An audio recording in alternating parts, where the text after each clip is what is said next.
심장이 갑자기 아파올 때 여러분은 어떻게 하시나요? 대부분은 119부터 부르시죠. 그런데 그러면 이미 늦을지도 모릅니다. 이것 먼저 하세요. 안녕하세요, 구독자 여러분.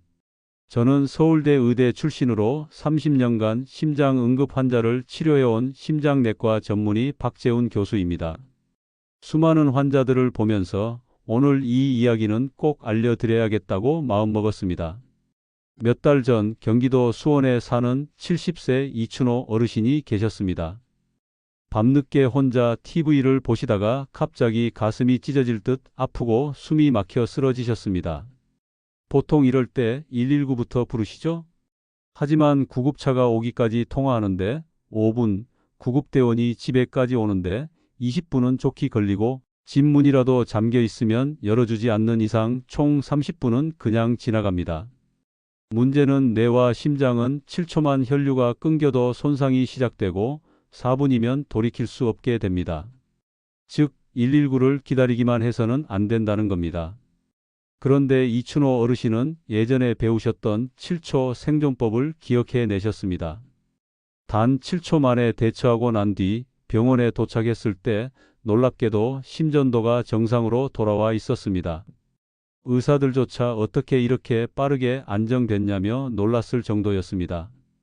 여러분, 지금도 우리나라에서는 13분마다 한 명씩 심장마비로 세상을 떠납니다.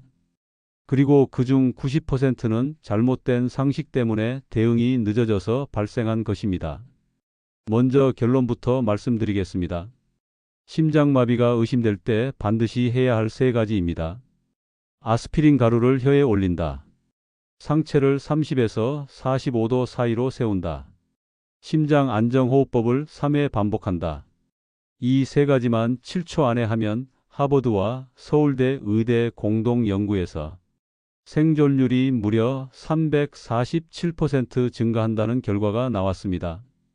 60대 이상 가족이 있으신 분은 이 영상을 꼭 끝까지 보시고 나와 내 가족의 건강을 지키시기 바랍니다. 첫 번째, 아스피린은 혈관 속에 막힌 피덩어리를 녹이는 약입니다. 미리 가루로 준비해 두고 혀에 올리면 30초 안에 혈액에 흡수됩니다. 스탠퍼드 연구에 따르면 알약을 삼킬 때보다 8배나 빠릅니다. 어르신들이 쉽게 준비하려면 집에 있는 아스피린 알약을 숟가락으로 부숴서 가루로 만들고 작은 종이 봉투나 약봉지에 나눠 담아 침대 옆, 거실, 화장실 근처 3군데에 두세요. 응급 상황에서 이 준비가 생사를 가릅니다. 하지만 아스피린은 다른 질환이 있으신 분은 부작용이 있을 수 있으니 꼭 의사와 상의해서 처방을 받으시길 바랍니다. 두 번째, 상체 세우기. 심장이 아프면 대부분 바닥에 눕습니다. 하지만 누우면 중력 때문에 심장이 뇌로 피를 보내기가 더 어려워집니다. 메이오 클리닉 연구에 따르면 누운 상태는 심장이 내보내는 혈액량이 25% 감소한다고 합니다. 그래서 절대 그대로 누워버리지 마시고 벽에 기대거나 소파에 앉는 방식으로 상체를 30도에서 45도로 세워야 합니다. 그래야 혈류량이 줄지 않고 심정지가 오지 않습니다. 세 번째, 호흡법입니다. 쉽게 할 수 있으면서 가장 중요한 것이 이 심장 안정호흡인데요. 대구에 사는 박정순 할머니도 이 호흡 덕분에 살 수 있었습니다. 4초 동안 코로 천천히 숨을 들이마시고 6초 동안 입을 오므려 양초에 불을 끄듯 소리 내며 내쉬세요. 옥스퍼드 연구 결과 이 호흡은 심장을 안정시키고 심박수를 30% 줄이는 효과가 있습니다. 대구에 사는 68세 박정순 할머니는 아침에 설거지 중 갑자기 가슴이 조여오고 식은땀이 났습니다. 처음엔 소화불량인가 하고 약을 찾으려다 제가 말씀드린 심장마비 전조 증상을 떠올리셨습니다. 미처 아스피린을 준비하지 못해서 어쩔 수 없이 소파에 기대어 앉은 뒤 제가 알려드린 안정호흡법을 10번 정도 하셨습니다. 그 후 구급차를 불러 병원에 도착했을 때 심장이 이미 안정된 상태였습니다. 의사가 이 방법을 미리 알고 계셨던 게 정말 다행이라며 칭찬하셨습니다. 대처법을 알려드렸는데 어떨 때 심장마비가 오는지 모른다면 아무 소용없겠죠? 심장마비의 전조 증상을 알려드리도록 하겠습니다. 어르신들, 이 5가지 증상 꼭 기억하세요.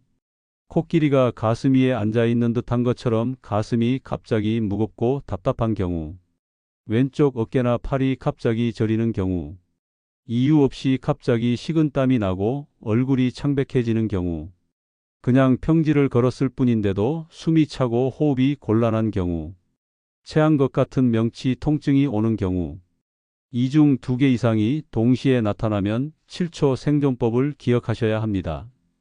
영상을 보셨다면 내가 할 수 있는 실천 체크리스트를 꼭 점검해 보시길 바랍니다.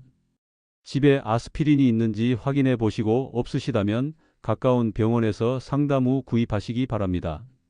다음으로 아스피린을 가루로 만들어 침대, 거실, 화장실 가까이에 두어야 합니다. 오늘 말씀드린 심정지 증상 5가지와 7초 생존법 3가지를 되새겨 보시기 바랍니다. 생각이 안 난다 싶으시면 다시 한번 꼭 되돌려서 보시기 바랍니다. 그리고 구독은 돈 드는 것 아니니 꼭 한 번만 눌러주시고요.